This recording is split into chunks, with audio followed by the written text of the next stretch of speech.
ہر عبادت سے برتر عبادت نماز، ساری دولت سے بڑھ کر ہے دولت نماز، ہر عبادت سے برتر عبادت نماز۔ الحمد لله رب العالمين والصلاة والسلام على سيد الأنبياء والمرسلين أما بعد فأعوذ بالله من الشيطان الرجيم بسم الله الرحمن الرحيم الصلاة والسلام عليك يا رسول الله وعلى آلك وأصحابك يا حبيب الله الصلاة والسلام عليك يا نبي الله وعلى آلك وأصحابك يا نور الله۔ حضور نبی کریم صلی اللہ تعالی علیہ وآلہ وسلم نے ارشاد فرمایا، جس نے مجھ پر ایک مرتبہ درود پاک پڑھا اللہ تبارک و تعالی اس پر 10 رحمتیں نازل فرماتا ہے، اور جس نے مجھ پر 10 مرتبہ درود پاک پڑھے تو اللہ تبارک و تعالی اس پر 100 رحمتیں نازل فرماتا ہے، اور جس نے مجھ پر 100 مرتبہ درود پاک پڑھے تو اللہ تبارک و تعالی اس کی دونوں آنکھوں کے درمیان میں لکھ دیتا ہے کہ یہ شخص نفاق اور جہنم کی آگ سے بری ہے، اور کل بروز قیامت اللہ تبارک و تعالی اسے شہداء کے ساتھ رکھے گا۔ صلو علی الحبیب صلی اللہ تعالی علی محمد صلی اللہ علیہ وسلم۔ پیارے اسلامی بھائیوں، مدنی چینل کے ناظرین، ہم آج پھر اپنے سلسلے احکام نماز میں آپ کو خوش آمدید کہتے ہیں۔ حصول ثواب کی خاطر بیان سننے سے پہلے اچھی اچھی نیتیں بھی فرما لیجیے کہ فرمان مصطفیٰ صلی اللہ تعالی علیہ وآلہ وسلم ہے، نیت المؤمن خیر من عملہ، مومن کی نیت اس کے عمل سے بہتر ہے۔ ناظرین، ہم اپنے سلسلے میں ابتدا میں فضائل پر کچھ بات کرتے ہیں اور پھر اس کے بعد چند ایک احکام نماز کو سلسلے میں شامل کیا جاتا ہے، اور سلسلے کے بالکل آخر میں چند ایک ریکارڈڈ سوالات بھی شامل کیے جاتے ہیں۔ اللہ تبارک و تعالی قرآن مجید فرقان حمید میں ارشاد فرماتا ہے، بے شک جو لوگ ایمان لائے اور انہوں نے نیک اعمال کیے اور نماز قائم رکھی اور زکوٰۃ دیتے رہے، ان کے لیے ان کے رب کے پاس ان کا اجر ہے، لہم اجرہم عند ربہم، اور فرمایا ولا خوف علیہم ولا ہم یحزنون، اور ان پر آخرت میں نہ کوئی خوف ہوگا اور نہ وہ رنجیدہ ہوں گے۔ اس آیہ مبارکہ میں اللہ تبارک و تعالی نے نماز کو قائم رکھنے کا حکم ارشاد فرمایا۔ کثیر احادیث مبارکہ ہیں جن میں فضیلت نماز کو بیان کیا گیا، نماز نہ ادا کرنے پر وعیدیں بھی سنائی گئیں۔ نماز کی جملہ جو تفاصیل ہیں ان کے اندر ہمیں احادیث بھی ملتی ہیں تاکہ نماز کو اس کے مطابق ہم ادا کریں، اور نماز کیسی پڑھنی چاہیے اس کے اوپر فضائل کیا کیا ہیں۔ حضرت عبادہ بن صامت رضی اللہ تعالیٰ عنہ سے مروی ہے، انہوں نے کہا کہ اللہ کے رسول صلی اللہ تعالی علیہ وآلہ وسلم کو یہ میں نے فرماتے ہوئے سنا ہے۔ حضور فرماتے ہیں کہ 5 صلوات افترضہن اللہ عز وجل، 5 نمازیں ہیں جن کو اللہ تبارک و تعالی نے اپنے بندوں پر فرض قرار دیا ہے، اور ارشاد فرمایا جس نے ان نمازوں کو بہترین وضو کے ساتھ ان کے مقررہ اوقات پر ادا کیا اور ان نمازوں کو رکوع، سجود اور کامل خشوع کے ساتھ ادا کیا تو ایسے شخص سے اللہ تبارک و تعالی کا وعدہ ہے۔ وعدہ کس چیز کا ہے؟ وعدہ یہ ہے کہ اللہ تبارک و تعالی اس کی مغفرت فرما دے گا، اور جس نے ایسا نہ کیا، یعنی نماز کو بہترین وضو کے ساتھ مقررہ اوقات پر ان نمازوں کے رکوع اور سجود اور کامل خشوع کے ساتھ اسے ادا نہ کیا تو ایسے شخص کے لیے اللہ تبارک و تعالی کا کوئی وعدہ نہیں ہے. اگر چاہے تو اس کی بخشش فرما دے اور اگر چاہے تو اسے عذاب بھی دے. یہ حدیث مبارک بالکل ایک واضح پیغام دے رہی ہے کہ نماز کو اچھے طریقے سے وضو کر کے نماز کے اوقات میں جو مقررہ اوقات ہے، کیونکہ نماز وقت باندھا ہوا فرض ہے، ان الصلاۃ کانت علی المؤمنین کتابا موقوتا، وقت باندھا ہوا فرض ہے، تو مقررہ وقت میں رکوع و سجود کامل ہوں، کمی نہیں ہونی چاہیے، اور خشوع بھی کمال کا ہو. اس طرح نماز پڑھے گا تو رب کا وعدہ ہے اس بندے کی بخشش کر دی جاتی ہے. اور اگر ایسا نہیں کرے گا تو واضح میسج موجود ہے، پھر اللہ کا کوئی وعدہ نہیں. اگر چاہے تو اس کی بخشش کر دے اور چاہے گا تو اسے عذاب دے گا. حضرت ابو ذر رضی اللہ تعالیٰ عنہ کہتے ہیں کہ حضور نبی پاک صلی اللہ تعالی علیہ وآلہ وسلم موسم سرما تھا، جب پتے درختوں سے گر رہے تھے. اس وقت حضور نبی کریم صلی اللہ علیہ وسلم اپنے گھر مبارک سے، حجرہ مبارکہ سے باہر تشریف لے آئے. تو آپ صلی اللہ تعالی علیہ وآلہ وسلم نے ایک درخت کی 2 شاخوں کو پکڑ لیا، اپنے ہاتھ میں پکڑا. ابو ذر رضی اللہ تعالیٰ فرماتے ہیں شاخ سے پتے گرنے لگے. شاخ کو تھوڑا سا پکڑ کر آپ ہلاتے ہیں اور پتجھڑ کا موسم ہو تو پتے جو ہیں وہ دڑا دڑ زمین پہ گرنے لگتے ہیں. تو نبی پاک صلی اللہ علیہ وسلم 2 شاخوں کو پکڑتے ہیں، انہیں ہلایا تو پتے زمین پر گرنے لگے. راوی کہتے ہیں کہ حضور نبی پاک صلی اللہ علیہ وسلم نے پکارا، اے ابو ذر. میں نے عرض کیا لبیک یا رسول اللہ صلی اللہ تعالی علیہ وآلہ وسلم. تو حضور نبی کریم صلی اللہ تعالی علیہ وآلہ وسلم نے ارشاد فرمایا، ان العبد المسلم لیصلی الصلاۃ یرید بها وجہ اللہ فتحافت عنہ ذنوبہ کما یتحافت ھذا الورق عن ھذہ الشجرہ. فرمایا کہ اے ابو ذر، تو میں نے عرض کیا لبیک یا رسول اللہ. تو نبی کریم صلی اللہ علیہ وسلم فرمایا مسلمان بندہ جب نماز اس مقصد کے ساتھ پڑھتا ہے کہ اسے اس نماز کے ذریعے سے اپنے رب کی رضا کو حاصل کرنا ہے، تو فرمایا پھر کیا ہوتا ہے، تو اس کے جو گناہ ہیں وہ اس طرح جھڑتے ہیں جس طرح یہ پتے درخت سے جھڑ رہے ہیں. سبحان اللہ. بندہ گناہ گار ہے، بتقاضۂ بشریت گناہ سرزد ہو جاتے ہیں، لیکن نماز کی برکت سے اس کے جو گناہ ہیں وہ جھڑ جاتے ہیں، پھر پاک و صاف ہو جاتا ہے. تو مدنی چینل کے ناظرین، نماز کی پابندی ایمان کے کمال کے لیے ضروری ہے، گناہوں کی بخشش کا سبب بن جاتی ہے، گناہوں کے جھڑنے کا سبب بن جاتی ہے اور وجود پاک و صاف کر دیتی ہے. اس لیے نماز کی پابندی ایک مسلمان پر بہت ضروری ہے. ہمیں چاہیے کہ ہم اپنی نماز کو کمال کے درجے تک پہنچانے کے لیے احکام نماز سیکھتے رہیں.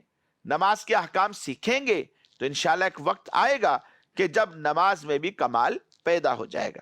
مدنی چینل کے ناظرین، آئیے آج کے سلسلے میں ہم چند ایک احکام نماز کو بھی شامل کرتے ہیں. پہلا سوال جو ہم آج کے سلسلے میں شامل کرنے جا رہے ہیں وہ اس طرح ہے کہ امام صاحب نماز پڑھاتے ہوئے اگر پہلی رکعت میں سورہ فاتحہ کے بعد سورہ ناس پڑھ لیں، پھر اگلی رکعت میں سورہ اخلاص پڑھیں، تو یہاں پر تو نماز میں گویا امام صاحب نے قرآن پاک کو الٹا پڑھ دیا، یعنی ترتیب کو الٹ کر دیا. حالانکہ ہونا یہ چاہیے تھا کہ سورہ ناس سے پہلی والی سورت پہلی رکعت میں پڑھتے اور اگلی رکعت میں سورہ ناس پڑھ لیتے، ترتیب تاکہ ملحوظ رہتی. لیکن یہاں ترتیب الٹ کر دی. تو کیا اس ترتیب کے الٹ کر دینے کی وجہ سے نماز میں سجدہ سہو لازم ہوگا یا نہیں؟ یاد رکھیں، نماز ہو یا علاوہ نماز، ہم قرآن کی تلاوت کر رہے ہوں، قرآن پاک کو ترتیب کے ساتھ پڑھنا یہ لازم ہے۔ لہذا اگر کسی شخص نے نماز میں جان بوجھ کر خلاف ترتیب قرآن پاک پڑھا تو یہ قرات کا واجب گویا کہ انہوں نے ادا نہیں کیا، اور ایسا کرنا مکروہ تحریمی، ناجائز اور گناہ ہے۔ لیکن اگر ایسا کرنا بھولے سے ہو گیا کہ خلاف ترتیب قرآن پڑھ دیا تو اس میں کوئی حرج نہیں، اور بھولے سے جو سورت شروع کی اسی کو پڑھنا لازم ہو جاتا ہے، یعنی زبان سے نکل گئی تو اب اسی کو پڑھنا لازم ہے۔ اور خلاف ترتیب قرات کرنے سے نماز کا اعادہ کرنا یا آخر میں سجدہ سہو کرنا یہ لازم نہیں ہوتا، اور اس کی وجہ واضح ہے، فقہا نے بیان فرمایا، کیونکہ ترتیب قرات یہ واجبات قرات سے ہے، نماز کے واجبات میں سے نہیں ہے، اور سجدہ سہو اس واجب کے ترک پر ہوتا ہے جو نماز کے واجبات سے ہو، اور ترتیب قرات چونکہ نماز کے واجبات سے نہیں ہے، یہ نماز اور غیر نماز دونوں میں برابر ایک درجہ رکھتی ہے، تو اس وجہ سے نہ تو نماز کا اعادہ کرنا پڑے گا اور نہ ہی اس کے اوپر سجدہ سہو لازم ہوگا۔ لیکن ایسی صورت اگر بن جائے کہ پہلی رکعت میں زبان سے سورہ ناس شروع کر دی تو اب اسی کو پڑھنا لازم، پہلی رکعت میں پڑھ لیں، اب اگلی رکعت میں پھر کیا پڑھیں گے؟ اگلی رکعت میں بھی یہی سورت سورہ ناس کا ہی تکرار کر لیں، یعنی دوبارہ اسی کو پڑھ لیں، تو پھر اس طرح ترتیب کو الٹ کرنا بھی لازم نہیں آئے گا۔ مزید ایک سوال شامل سلسلہ کرتے ہیں۔ سوال یہ ہے، اگر ظہر کی نماز ہو، 4 سنتیں ادا کر رہے ہیں، 4 سنتیں پڑھ کر سلام پھیر دیا، سلام پھیرنے کے بعد یہ شک ہوا کہ میں نے 5 رکعتیں پڑھ لی ہیں، تو کیا سنتیں دوبارہ پڑھنی پڑیں گی یا وہی کفایت کر جائیں گی؟ دیکھیں، اس صورت میں کہ جس کا ذکر کیا جا رہا ہے، ظہر کی 4 سنتیں ہیں یا کسی بھی نماز کی 4 رکعتیں ہیں، ادا کرنے کے بعد یہ شک پیدا ہوا ہے، یقین نہیں ہے یا ظن غالب بھی نہیں ہے، صرف شک ہے، تو شک کی بنیاد پر نماز کا اعادہ کرنا لازم نہیں ہوتا، یعنی دوبارہ پڑھنا اسے لازم نہیں ہوتا، جو پڑھ لی ہے وہ ہو گئی۔ یہ صرف شک کی وجہ سے سلام پھیرنے کے بعد کوئی منافی نماز کام بھی کر لیا تو پھر بھی اس کا اعادہ لازم نہیں ہے۔ اس کی وجہ یہی ہے کہ شک جو ہوتا ہے اس کی بنیاد پر عمل ختم نہیں ہوتا۔ ہاں، اگر یقین ہو جائے کہ 5 رکعتیں پڑھی ہیں، یا ظن غالب ہو کہ 5 رکعتیں پڑھی ہیں، اور سلام پھیرنے کے بعد کوئی منافی نماز کام بھی نہیں کیا، تو فوراً اس کی کوئی نہ کوئی تلافی کی جا سکتی ہے، اور اگر منافی نماز کام کر لیا ہے تو اب اس نماز کا اعادہ کرنا لازم ہو جائے گا۔ لیکن یہ اسی صورت میں ہے کہ جب یقین ہو یا ظن غالب ہو جائے کہ میں نے 5 پڑھی، اور اگر نہ یقین ہے نہ ظن غالب کی صورت ہے، صرف شک ہے، تو وہ نماز ہو گئی، اسے دوبارہ پڑھنا لازم نہیں ہے۔ مزید ایک سوال شامل سلسلہ کرتے ہیں۔ سوال یہ ہے کہ کیا نماز وتر میں وتر کی دعا پڑھنے کے بعد مزید دعائے معصورہ پڑھی جا سکتی ہے؟ یعنی ایک دعائے قنوت کے بعد اور مزید دعائے معصورہ پڑھ لینا، کیا اس کی اجازت شریعت دیتی ہے؟ نماز وتر میں دعائے وتر یعنی دعائے قنوت پڑھنا یہ واجب ہے، یہ بات ذہن میں رہے۔ البتہ دعائے قنوت کے لیے کوئی خاص دعا لازم نہیں ہے کہ یہی پڑھی جائے، اس کے علاوہ کوئی اور نہ پڑھی جائے۔ جو بھی دعائیں معصورہ پڑھی جائیں گی اس سے واجب ادا ہو جائے گا۔ البتہ جو مشہور ہے، جیسے ہم پڑھا کرتے ہیں اللہم انا نستعینک، یہ والی جو دعا ہم مشہور دعا پڑھتے ہیں، اس کا پڑھنا سنت ہے۔ اس کے علاوہ اگر دعائے معصورہ میں سے کوئی اور بھی دعا ساتھ میں شامل کر لی جائے تو اس میں کوئی حرج نہیں ہے، لیکن سنت یہ ہے کہ جو مشہور ہے یہاں پر وہ پڑھ لی جائے۔ مزید ایک اور سوال شامل سلسلہ کرتے ہیں۔ سوال یہ ہے کہ جس جگہ پر مرد نماز پڑھے، یعنی ایک مصلی ہے، اس کے اوپر مرد نے نماز پڑھی، تو کیا اسی مصلی کو بچھا کر عورت بھی نماز پڑھ سکتی ہے؟ جس جگہ پر کسی مرد نے نماز پڑھی ہو، خواہ وہ مصلی ہے یا کوئی چادر یا کپڑا بچھا کر نماز پڑھی ہے، یا ویسے خالی زمین ہے، پاک زمین ہے، اس کے اوپر کھڑے ہو کر نماز پڑھ لی صاف ستھری جگہ پر، تو وہاں جو نماز مرد نے پڑھی ہے، مرد کے نماز پڑھنے سے یہ لازم نہیں آتا کہ عورت اب وہاں نماز نہیں پڑھ سکتی، بلکہ یہ جائز ہے اسی مصلی پر، اسی چادر پر، اسی مقام یا اسی جگہ پر جہاں پر مرد نے نماز پڑھی ہے، اسی جگہ پر عورت اگر نماز پڑھنا چاہے تو شرعاً اس میں کوئی حرج نہیں ہے، نماز پڑھ سکتے ہیں۔ مزید ایک اور سوال شامل سلسلہ کرتے ہیں کہ عورت وتر کی نماز کیسے پڑھے گی؟ قرات کے بعد تکبیر پر وہ کیا کرے گی؟ دیکھیں، وتر کی 3 رکعتیں ہوتی ہیں اور دیگر نمازوں کی طرح ہی وتر کی نماز پڑھی جاتی ہے، جیسے دیگر نمازیں پڑھتے ہیں ویسے ہی وتر کی نماز بھی ہے، یعنی اس کی پہلی جو 2 رکعتیں ہیں ان میں دیگر نمازوں کی جو 2 رکعتیں پڑھی جاتی ہیں ان کی طرح قرات ہوتی ہے۔ پہلی رکعت میں ثنا پڑھی جائے گی، تعوذ، تسمیہ، سورہ فاتحہ، اور پھر اس کے بعد ساتھ میں کوئی سورت ملا لی جائے گی، اور دوسری رکعت کے اندر تسمیہ، سورہ فاتحہ، پھر ساتھ میں کوئی اور سورت ملا لی جائے گی۔ یعنی پہلی جو 2 رکعتیں ہیں یہ ایسے ہی ہیں جیسے عام نمازوں میں پہلی 2 رکعتیں پڑھی جاتی ہیں۔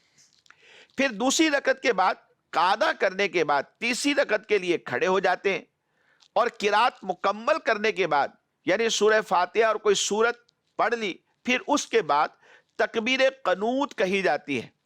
تکبیر قنوت کہنے کے بعد پھر دعائے قنوت پڑھی جاتی ہے۔ عورت اور مرد دونوں کے لیے وتر کی نماز ایک ہی طریقے پر ادا ہوتی ہے، البتہ جس طرح دیگر نمازوں میں عورت تکبیر کے لیے کندھوں تک ہاتھ اٹھائے گی، ایسے ہی وتر کی تکبیر میں بھی وہ کندھوں تک ہی ہاتھ اٹھائے گی۔ مرد جو ہے وہ کانوں تک لے جاتے ہیں، عورتیں کندھوں تک لے جائیں گی، صرف فرق اتنا ہے، باقی اس کے علاوہ کوئی فرق نہیں۔ جیسے نماز عورت عام نمازیں پڑھتی ہے اسی طرح سے اس نے وتر بھی پڑھنے۔ مرد اور عورت کے وتر میں کسی بھی قسم کا فرق نہیں ہے سوائے اس تکبیر میں ہاتھ اٹھانے کے، کہ مرد جو ہے وہ کانوں تک لے جاتا ہے اور عورت جو ہے وہ کندھوں تک، پھر اس کے بعد قعدہ اخیرہ کمپلیٹ کرنے کے بعد سلام پھیر دیا جاتا ہے۔ تو دونوں میں کسی قسم کا کوئی فرق نہیں ہے، فرق صرف اتنا تھا جو بالکل واضح ہے۔ مدنی چینل کے ناظرین، آئیے آج کے سلسلے میں ہم چند ریکارڈڈ سوالات بھی شامل کرتے ہیں۔ جی سوال چلائیے۔ میرا مفتی صاحب سے یہ سوال ہے کہ اگر کسی مسافر کو اس کی نماز کا وقت اس کے شہر میں ہی ہو گیا ہے، اور کیا وہ منزل پر پہنچ گیا اور وہ منزل پر پہنچ کر قصر نماز پڑھے گا یا مکمل پڑھے گا، اور ابھی نماز کا ٹائم باقی ہے؟ اس مسئلے کی چند ایک صورتیں ہیں۔ ایک صورت تو یہ ہے کہ اگر کسی کا سفر کا ارادہ ہے لیکن ابھی وہ اپنے شہر میں ہی مقیم ہے، سفر ابھی شروع نہیں ہوا، اس دوران نماز کا وقت شروع ہو گیا، تو وہ اپنے شہر میں جب وہی نماز پڑھے گا تو پوری پڑھے گا۔ جیسے ظہر کی نماز کا وقت شروع ہو گیا اور یہیں پڑھ کر سفر کا آغاز کرتا ہے، یا اپنے شہر کی جو حدود ہے اس سے پہلے حدود کو کراس کرنے سے پہلے اگر وہ نماز پڑھتا ہے تو پوری نماز پڑھے گا، اس میں وہ قصر نہیں کرے گا۔ ہاں، اگر نماز کی ادائیگی سے پہلے وہ مسافر ہو گیا، یعنی اس نے سفر شروع کر دیا، وہ اپنے شہر کی جو شرعی حدود ہے، جیسے شہر کی آبادی ہوتی ہے اور اس شہر سے متصل فنائے شہر ہے، اس سے نکلنے کے بعد اور دوسرے شہر کی شرعی حدود میں داخل ہونے سے پہلے تک راستے بھر جتنی بھی نمازیں پڑھے گا وہ اس کی قصر ہیں۔ جیسے ظہر کی نماز تھی، اپنے ہی شہر کے اندر وقت شروع ہوا، پھر سفر شروع ہو گیا، اپنے شہر کی جو اختتام حدود سی وہاں سے نکل گیا، پھر اس کے بعد یہ نماز پڑھتا ہے اگلے شہر میں داخل ہونے سے پہلے، تو اب یہ نماز قصر پڑھی جائے گی۔ کیونکہ بیچ میں جو مسافت ہے وہ شرعی مسافت یعنی 92 کلومیٹر یا اس سے زیادہ ہے، تو یہ اب نماز کو قصر پڑے گا۔ اور اگر دوسرے شہر میں جہاں پر یہ داخل ہو چکا ہے وہاں پر اس کا جو قیام ہے وہ 15 دن یا اس سے زیادہ ہے، اور ظہر کی نماز راستے میں نہیں پڑی تھی، وہاں پہنچ کر اب یہ پڑے گا۔ اگر اس کا قیام 15 دن یا اس سے زیادہ ہے اور وہاں یہ پہنچ چکا ہے تو یہ نماز وہاں پوری پڑے گا۔ اور اگر یہ ظہر کی نماز اس نے اس شہر میں جا کر پڑھی اور حالت یہ ہے کہ اس کا قیام وہاں 1-2 دن کا ہے، یعنی 15 دن سے کم کا قیام ہے، تو اب اگر یہ وہاں پر یہ ظہر کی نماز پڑھیں گے تو یہ نماز قصر کریں گے۔ اب اس کی 4 صورتیں ہیں۔ پہلی صورت میں اپنے ہی شہر میں پڑھی سفر شروع ہونے سے پہلے تو یہ نماز پوری پڑھیں گے۔ اپنے شہر کی حدود سے باہر نکلنے کے بعد شرعی مسافت ہے اور بیچ میں اگلے شہر پہنچنے سے پہلے پڑھی تب بھی قصر پڑھیں گے۔ اگلے شہر پہنچ کر پڑھی اور قیام 15 دن یا اس سے زیادہ کا ہے تو ایسی صورت میں یہ پوری پڑھیں گے، اب ان پر قصر نہیں۔ قیام اگلے شہر میں 15 دن سے کم کا ہے تو پھر نماز قصر پڑھیں گے۔ یہ 4 صورتیں ہیں، 1-2 مرتبہ اگر اس کو سن لیں گے تو انشاءاللہ امید ہے یہ صورتیں یاد ہو جائیں گی، پھر اس کے اوپر عمل کیا جا سکتا ہے۔ مزید سوال چلائیے۔ جی امجد شاہ میرا نام ہے۔ مفتی صاحب سے میرا یہ سوال ہے کہ ظہر کی نماز اگر میں گھر پہ پڑھ لیتا ہوں، ٹھیک ہے، اس کے بعد اچانک مجھے اتفاقاً مسجد میں جانا پڑتا ہے، وہاں پہ جماعت کھڑی ہے، تو میں وہاں پہ جماعت کے ساتھ نماز پڑھ سکتا ہوں؟ اگر کسی شخص نے ظہر کی نماز اپنے گھر میں ہی پڑھ لی ہے تو اس کا جو فرض تھا وہ ادا ہو چکا ہے۔ پھر اتفاقاً اگر یہ مسجد کے پاس سے گزرتا ہے یا مسجد چلا جاتا ہے، وہاں دیکھتے ہیں کہ ابھی جماعت ابھی قائم ہوئی ہے، تو ایسی صورت میں مسجد میں جماعت کے ساتھ شامل ہونے کی اجازت تو ہے، لیکن فرض کی نیت سے نہیں ہو سکتے، کیونکہ فرض تو ادا ہو چکے ہیں، جو ان کے ذمے پر تھا وہ ساقط ہو گیا۔ اب وہاں پر فرض کے ساتھ جو شامل ہوں گے تو نفل نماز کی نیت سے شامل ہو سکتے ہیں۔ لیکن ناظرین یہ بات ذہن میں رکھیے، وقت گھڑی پر دیکھیں، موبائل پر دیکھیں، اور نمازوں کے اوقات بھی ہمیں پتہ ہونے چاہیے کہ مسجد میں جماعت مستحبہ جب قائم کی جاتی ہے وہ کتنے بجے ہے، تو نماز پڑھنے سے پہلے ایک مرتبہ اپنی گھڑی پر ٹائم دیکھ لیا جائے، یا پھر موبائل پر وقت دیکھ لیں، کیونکہ ان کا پھر کیا فائدہ موبائل رکھنے کا، یا گھر میں کلوک لگا ہے تو اسے دیکھ لیں، چلیں کم سے کم نماز کا فائدہ تو ہو۔ دیکھنے کے بعد پھر مسجد کی طرف چلیے، اگر وقت ہے تو وہاں جا کر جماعت سے نماز پڑھ لیجئے، اور اگر پتہ چلا کہ کسی وجہ سے وقت نکل چکا ہے تو اب گھر میں نماز پڑھ سکتے ہیں۔ مزید سوال چلائیے۔ میرا نام محمد حافظ عاقب رضا عطاری ہے، میں ضلع ٹوبہ ٹیکسنگ کا رہائشی ہوں۔ میرا قبلہ مفتی صاحب کی بارگاہ میں سوال یہ ہے کہ اگر امام صاحب نے دوسری رکعت کے اندر 3 سجدے کر دیے تو انہوں نے آخر میں سجدہ سہو کر دیا، تو کیا نماز ہو جائے گی یا نماز کا لٹانا واجب ہے؟ امام صاحب اگر کسی رکعت میں 3 سجدے کر دیں اور یہ بھول کر عمل ہوا اور آخر میں سجدہ سہو کر لیتے ہیں تو نماز ہو جاتی ہے، اسے دہرانا لازم نہیں۔ مزید سوال چلائیے۔ میرا نام محمد شفقت ہے۔ مفتی صاحب سے میرا سوال یہ ہے کہ ہمارے یہاں مسجد میں چند افراد اس بات پر شدید اصرار کرتے ہیں کہ جب اقامت ہو تو امام صلی پر موجود ہو، اور ان کے بقول یہ شرعاً ضروری ہے کہ جب اقامت ہو امام مصلی پر موجود ہو۔ برائے کرم اس مسئلے پر ہماری درست رہنمائی فرمائیں۔ سب سے پہلے یہ بات ذہن میں رکھیے کہ شرعی اعتبار سے اقامت کے وقت امام کا مصلی امامت پر موجود ہونا یہ کوئی ضروری نہیں ہے، یعنی کوئی فرض یا واجب کا درجہ یہ نہیں رکھتا۔ مگر یہاں پر ایک بات توجہ طلب ہے، وہ بات یہ ہے کہ اگر بوقت اقامت امام صاحب مصلی پر موجود نہیں ہوتے تو دیکھا یہ گیا، یعنی مشاہدہ یہ ہے کہ لوگ تشویش کا شکار ہو جاتے ہیں، تشویش میں مبتلا ہو جاتے ہیں، ادھر ادھر دیکھنے لگ جاتے ہیں، چیم گوئیاں ہوتی ہیں، اور اس چیز کا بیشتر مرتبہ یعنی مشاہدہ ہوا ہے۔ تو اس اعتبار سے اگر دیکھیں کہ اگرچہ امام صاحب کا